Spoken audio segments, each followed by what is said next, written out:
चहा आणि बिस्किट. कॉलेजमध्ये टॉप करणारी मुलगी. नेहमी धावपळ, अभ्यास, स्पर्धा. पण आतून थोडी तुटलेली, थोडी थकलेली. एक दिवस ती खूप थकून घरी आली. आईने तिच्यासमोर चहा आणि बिस्किट ठेवले.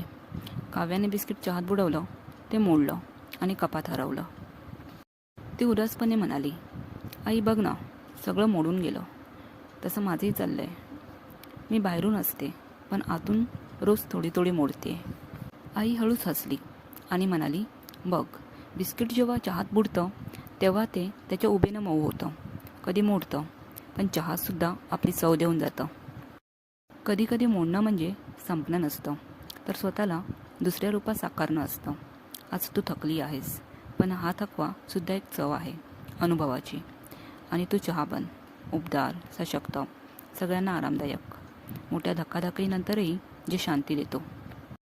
काव्या हसली आणि चहा प्यायला सुरुवात केली. त्या दिवसापासून ती जेव्हा जेव्हा तुटल्यासारखी वाटायची तेव्हा ती स्वतःला आठवण करून द्यायची, मी बिस्किट नाही, मी चहा आहे. आयुष्यात अनेकदा आपण बुडतो, मोडतो, पण त्यातूनच नवी चव तयार होते. कधी स्वतःला बिस्किटासारखं वाटतं, पण खरी ताकद आपल्या चहासारख्या उभेत आहे.